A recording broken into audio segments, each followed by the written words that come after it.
Ganda ng buhok, day. Mami, tiyan mo yung suot. Na first time ko naputulan gawa ng pruto. Di ko inexact talaga na buntis.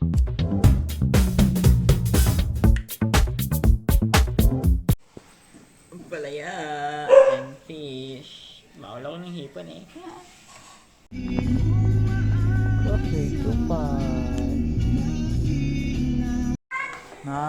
Pisha. Pwede sa'yo. Para sa'yo. Natin tong lace na wavy na 30 pesos lang while watching episode 9 ng Mr. Queen. Hello guys! So yan, grabe. Dahil ang bilis-bilis ng panahon, nalimutan na natin magpaalam kay April kasi May na agad. Oh my God, so fast. So yan, May na, dahil May na, ano bang mga dapat abangan natin? May, alam ko pag May is festival, fiesta season, pero wala naman kasing ganun ngayong pandemic, kaya parang normal days pa din. Siyempre, bawal naman magkaroon ng mga kasiyahan. But if kung normal, 'di ba? Yun naman, 'di ba? Inaabangan. Pag May, lalo na dito sa amin, syempre fiesta kapag May na, yung pupunta kami sa bayan, makikipag ano kami doon, food trip, tapos yung mga tinda-tinda, mga tiyangge-tiyangge, yan, nakaka-excite siya kapag May. And tsaka syempre swimming pa din if ever like super hot na as in summer, kaya alam mo yun. Pero buti na lang nandito na ako sa Lucena kasi kung summer sa Cavite, Diyos ko po, the worst ever, super init as in like para kang nasa loob ng bahay na sinisiga na sinusunog talaga. Mainit talaga. Sobra. Hindi ko ba alam kung bakit sobrang init.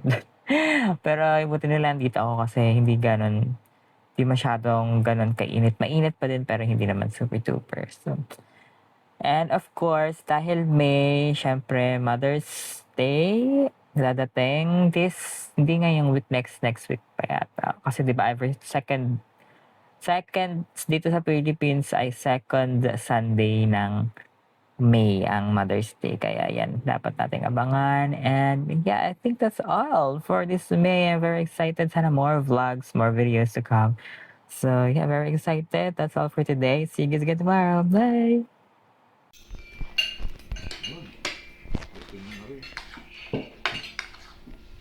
Si Blackie, bye-bye. Bye-bye. Merienda. Yes. Pansit. Na ibang kulay. Anong pansit ba ito? Siren. Con Hearties. Thailand. Hey guys, so nanood kami ng The Con Heartist. Thai movie siya with Bai Fern. Kung naalala niyo si Crazy Thing Called Love. Yan yung kanyang mga forte na movie. Kasi mga rom-com, ganyan. Mga rom-com na movies, ganyan yung mga. Tsaka nakakatawa kasi pag Thai. Medyo kasi parang, medyo Philippines din kasi di ba pag Thai. Pero yung pagka-comedy nila, medyo physical. Parang physical comedy, ganun siya. Ewan ko, tawang-tawa ako or mababaw lang yung kaligayahan ko pag mga, ganyan, mga rom-com movies. But, okay naman siya. But, yun nga, at the end, the moral lesson din kasi is wala naman talagang magandang madudulot pag revenge ang gusto mong mangyari. Para lang ba mabalikan yung, kasi kunwari nasaktan ka, 'di ba, nung isang tao, and then gusto mo lang gumante, ang dami mo pang nadamay na tao, 'di ba? Parang para saan, is this worth it? 'Di ba? Parang gano'n, parang worth it ba na pinag-aksayan ko pa ng panahon 'to paghigantihan yung mga gantong bagay? Parang hindi naman, 'di ba? So, yun lang naman. And pero maganda naman yung movie. Feels good naman siya. So, yun lang talaga yung makukuha mong lesson about this movie. So, yun. Ayos naman siya. So, yun lang naman po for today. And yeah, see you guys again tomorrow. Bye! Nakukulong ko si mama. titigil mo na yung parang... He got Doris ice cream for dessert. This is Puko vanilla, cookie vanilla cheese. Yummy! Kim chicken at dinner namin. Kim chicken at Kim chicken. Pangawan. Watching. Hello guys, happy Monday. So dahil naka na tayo, isang linggo na kahapon ng May. So ngayong dadating na Sunday is Mother's Day na. So pag-usapan naman natin ang mga mother natin na mga talagang nandyan for us. So of course hindi lang naman ang ating mama, nanay, mother, mommy ang talagang nag-guide sa atin. Marami tayong parang naging motherly-like. So first, syempre yung ating mga lola. Of course, wala naman ang ating mommy, nanay kung wala tayong lola, diba? So ako kasi parang ano pa lang ako, parang 6 or 7 years old mga ganun. Sa mother side, yun lang yung naabutan ko na lola and parang hindi ko na rin siya masyado konti lang yung memories ko with her. Kaya parang hindi rin ako lumaki with lola. Doon naman sa lola ko naman sa father side, pagkaanak pa lang sa akin, isang buwan pa lang, namatay naman yung lola ko sa father side. Kaya parang hindi kami naging swerte na naalagaan kami ng mga lola namin, ganyan. Kasi nga, since ako, medyo na ako pang youngest na ako sa magkakapatid kaya hindi ko naabutan yung talagang super spoiled na lola, ini-spoiled ng lola, ganyan. Kasi nga bata pa ako. So parang, nung ngayon kasi, si Mamita, super spoiled sa mga apo. Kaya parang wow, ang swerte naman nila no, nakakainggit na may mga ganun silang experience with their lolas na talagang super hands-on, super spoiled, gusto, bili lahat ng gusto, ganyan, at mga kung anong request, 'di ba? So, yun, nakakainggit din. Pero yun nga, kung meron rin kayong mga lola, shout out sa mga lolas natin, sa mga grandmas, sa mga mamitas out there, ayan, talagang, grabe, mas iba talaga yung love nila sa mga apo, 'di ba? Bakit kaya? Ewan, kasi nga, yung mas marami silang time kasi sa mga apo, kaya siguro ganun. So, yan lang naman. Happy Mother's Day sa mga lolas natin out there. So, yeah, that's all. See you guys again tomorrow. Bye! Movie.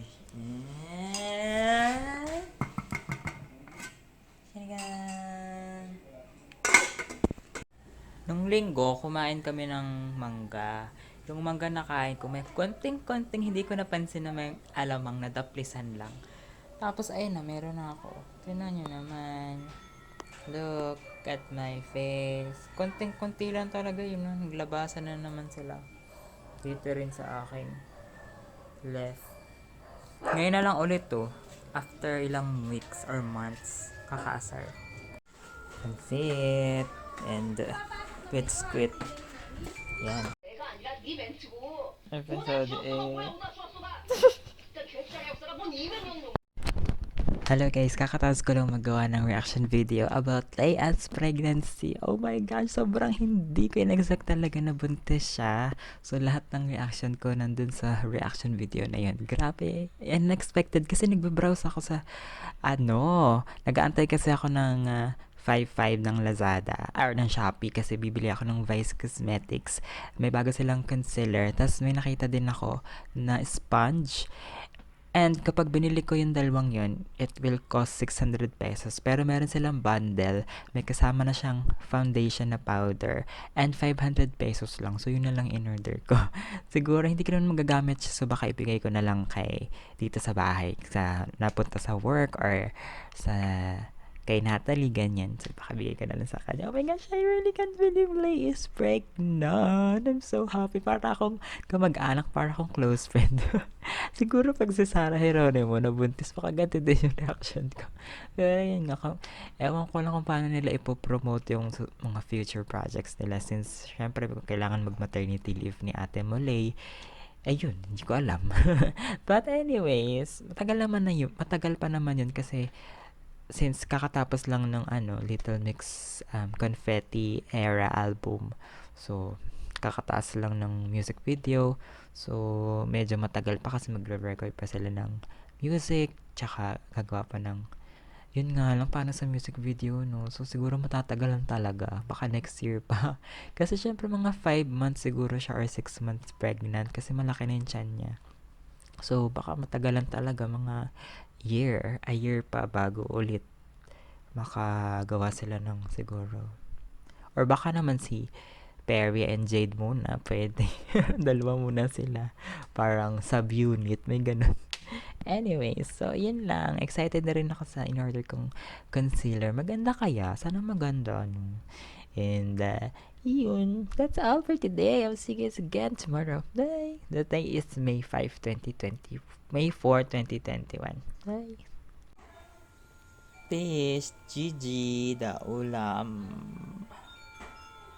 Na first time ko naputulan gawa ng prutos. Tinry ko kasi kumain ng prutos. Naputoy tuloy. Ayun, yung putol na. Nakakainis. Hindi naman siya masakit pala. Yan, putol. Si Princess kasi. Banana cake ni Ate Favorite pala rin na chinchin yung ano, yung MM. Episode 11, Mr. Queen. What's up guys? I just finished recording for my daily Yoki. Naka 4 akong kanta today and that's gonna be posted today and at today, mamayang 12 ng gabi and then bukas and then susunod na bukas. So, bali for 2 days siya. Kasi diba every 2 days, every 1 day, dalawa yung dapat ma-upload ko para mahabol ko yung alam niyo pa, day 28 pa lang ako. So, anong day na ngayon? May na ngayon. Sobrang late na talaga. Kaya dapat makadami ako ng gawa at ng daily okay para mahabol ko yung month ng May. So, yun lamang po. Ang mga ginawa ko kanina, yun, naka-order na ako ng, kaso nakaka-asar kasi nung nag-order ako sa Shopee, naglolo ko yung net namin, bumagal. So, imbis na 50% yung makuha kong points, 20% na lang tuloy. But, okay lang. Naka 99 points din yun. Pwede ko siyang magamit as cash kapag yun ang ginamit ko pang bili. Sayang nga lang yung 50%. Kasi nagloko mismo yung 12 o'clock mismo, biglang bumagal yung net namin. Naubusan tuloy ako ng voucher. Kakaasar. Anyways, I'm super excited na dun sa concealer para matry na natin na may bago akong makeup upload. So yeah, that's it for today. And I will see you guys again tomorrow. Bye!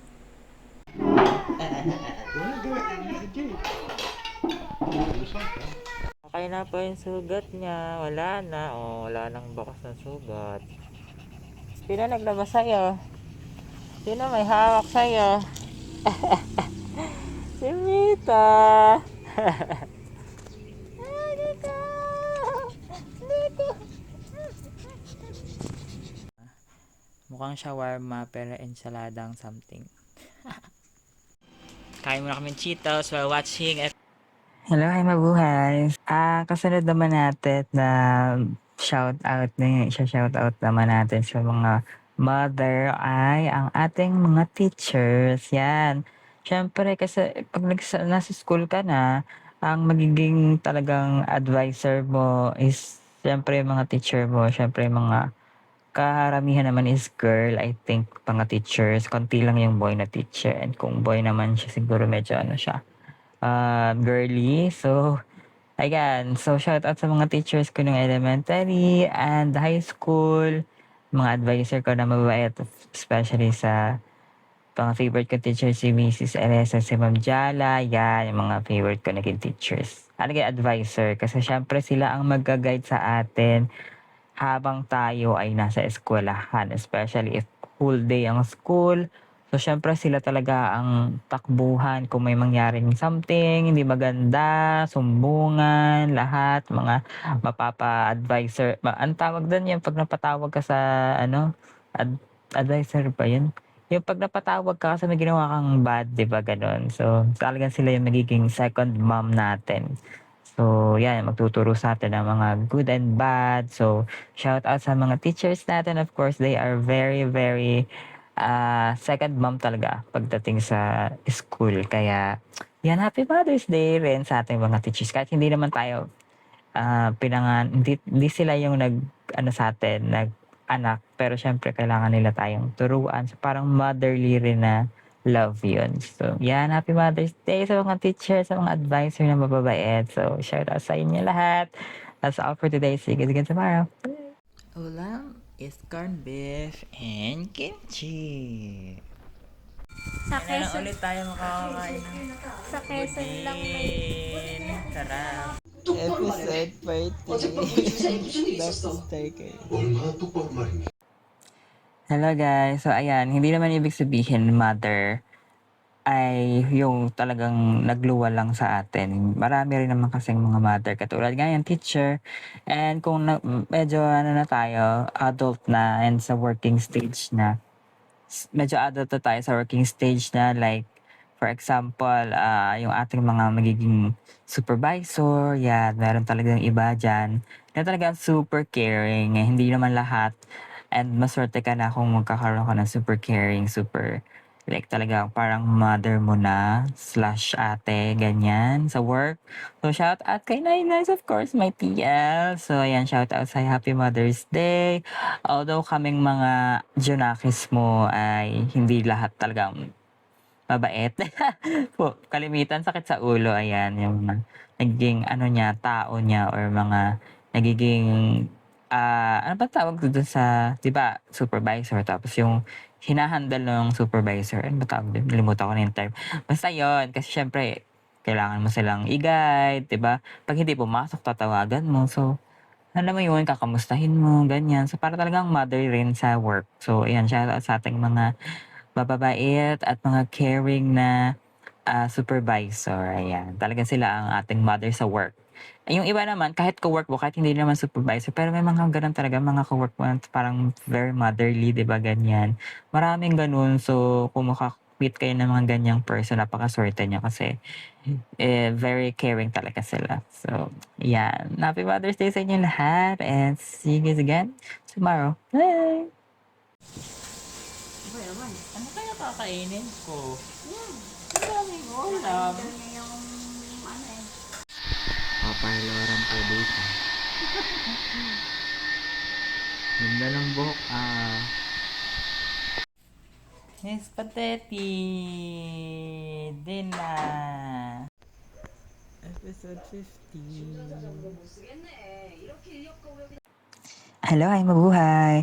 So, another mother na sa akin is tumayo talagang mother ay ang aking tita na super parang second mom ko na talaga siya. Shout out kay Mama El kasi syempre nandun ako, tumira ako sa Cavite, syempre sa kanila ako nakatira kaya talagang bata pa lang ako para talagang second mom ko na kapag umuwi laging may pasalubong. So talagang super talagang close kami kaya nung tumira ako sa kanila parang ang adjustment na lang is yung discipline na lang sa house, mga house chores, ganyan. Pero yung talagang relationship is parang super, para talagang mother. Kaya shoutout kay Mama El, I miss you so much. Isang taon na syempre ako na, hindi, more than na siguro kasi nung umalis ako doon, hindi na sila doon nakatira. Kaya matagal na rin, matagal ko na huli nakita si Mama El. So, ayan, nakaka-miss din kasi talagang 'pag nandun ako lahat talaga as in spoiled. Napaka-swerte ko nga kasi may gano'n akong tita na talaga namang alam mo 'yun, ta's medyo atas ako, yung pamangkin na pasaway, 'di ba? Tapos yung tita mo gano'n napakabait, so talagang very sobrang hindi lang ako ha, pati sa lahat sa amin magkakapatid kaya gano'n din naman. Pero siyempre special mention 'pag siyempre ako. Feeling. So ayan, namimiss si Mama El. Sana okey lang kayo diyan ni Papa Un sa ano, Amadeo and yeah, happy Mother's Day. Of course, I miss na yung mga ano, lalo na pag sa pagkain. Oh my gosh! Hindi ako makakatikim ng mga masasarap na food, iba-ibang food kasi talagang super spoiled lalo na laging pasalubong, alam mo yun, as in talagang ay, Diyos ko po. So, ayan. Happy Mother's Day, Mama El, and sana makakapunta kaya sila diyan kasi medyo malayo 'no, pero siguro naman kaya naman siguro may sasakyan naman siguro sila. So, para ma-celebrate din ng Mother's Day kasama yung mga Junaki. Sayang wala ako ang iyong ampon, no? Tinatawag ko ako na, okay, ampon na ako dun sa bahay na yun sa Cavite kasi lagi nga akong kasama nila dati pag umuwi sila, pag nagbabakasyon. Ako lagi yung plus one, kumbaga. Kaya super duper parang mother ko na talaga si Mama El. So, ayan, name si Mama El and happy Mother's Day! So kung meron kayong tita na ganyan, super swerte nyo kasi ako I'm very, very, very lucky to have Mama El. So yan, and see you guys again tomorrow. Bye! Bida yung dati kong kapatid. Taga, ulam.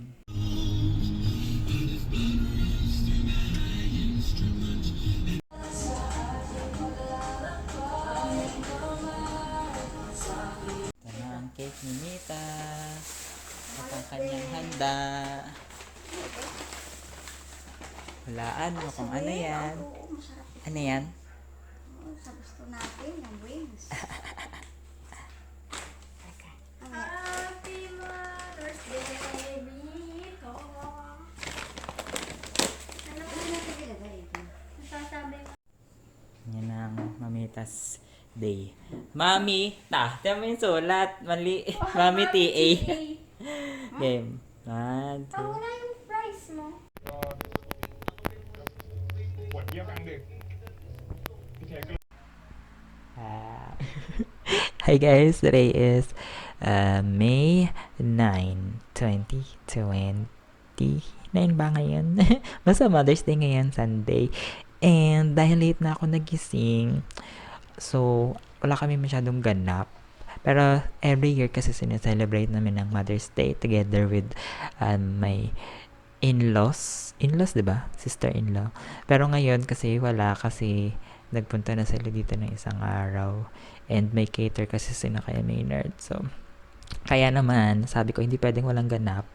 Kaya pumunta kami ni Princess sa SM para bumili ng ice cream cake sana sa DQ. Kaso, wala na, out of stock na. Sabi ko nga kung merong sana, contest. Sarap kasi yun yung ice cream cake. Kaso ko wala. So, ayun, binili na lang namin. Ang haba rin ng pila sa Red Ribbon. Diyos ko po, parang 15 na tao. So, yung coffee clutch, wala na pala sa SM. So, yun, pumunta ba kami ng bayan. Pero, bago pa pumunta ng bayan, nag-order muna kami ng chicken wings sa anong store yun, nalimutan ko. Basta, masarap naman siya. Pero yung fries, hindi masarap. Pero yung chicken wings, masarap. So, yun. Tapos, pumunta kami ng bayan, bili kami ng cake sa coffee clutch. Akala namin maunti, pero ganun din kadami. So, nagpila ako doon ng mga 30 minutes. Ang tagal talaga. But, yun, mas masarap kasi yung cake doon. Para sa akin, mas masarap yung cake sa coffee clutch kaysa sa Red Ribbon. So, yun ang mga ganap. So, yun, happy naman ang aming mother, Mamita. Nakakatawa nga yung cake, nakalagay, Mamita. Talagang nakahiwala yung ta. Dapat magkadikit kasi yung Mamita. Ginawa niyang Mami, parang TA yung pangalan. Mamita. So, yun. Ang message ko naman sa aking mother, dear. So, sana bawasan mo ng iyong pag-inom ng Red Horse. Dahil, sige, inom ka ngayon. Pero kasi sumasakit na yung kamay niya, nirereklamo niya na para daw nag-automatic siyang magsara yung kamay. Sabi namin, kaka-Red Horse mo yan. Nanood pala kami ng Friendzone ni By Fern, yung Thailand na movie. Ang ganda, nakakainis. Ba't ganun yung ending? Kasi akala ko magiging... Kasi friendzone So, akala ko ma-friendzone yung dulo. Pero hindi. Nakakainis. After 10 years naman, di ba? Hello. After 10 years, nagkatuloy naman sila. And very cute na story. Nakakatawa talaga si Vi Fern. And bagay sila ni medyo hawig nga siya ni ni Luis Manzano / Jameson. Ayan. Parang hawig siya nung bidang lalaki. Nain yata yung pangalan niya, yung actor. Ganda na story. Talagang, ang dami nilang pinuntahang lugar. At meron ding Philippines. merong cameo na nakanta ng Filipina siya. So, yun, ang saya. I love it. Parang na-inspire tuloy ako na magjowa ng best friend. Charot. Wala naman Wala kasi akong best friend. So, siguro kailangan ko nang humanap ng best friend para jowain. Pero ayoko na magantay ng 10 years. Ilang taon na ako pag inantay ko pa 10 years, diba? Lolo na ako nun. So, yun naman po for today. And yeah, I'll see you guys again. Tomorrow is next week, another new week. So, last day ng today, Sunday. Happy Mother's Day ulit sa mga mothers and to all the mommies out there, kung wala kayo, nako, paano na lang kami. Napakahirap kaya maging mommy. Alam niyo ba yun? Nung pinanganak ko nga si feeling. So, yun lang. And Happy Mother's Day, Mamita. So, yeah, that's all for today, for this week. And I'll see you guys again tomorrow. Bye. So, ayan, sobrang excited na akong ma-review siya. Tapos na yung mga panlaloko mo. Nahuli na kita.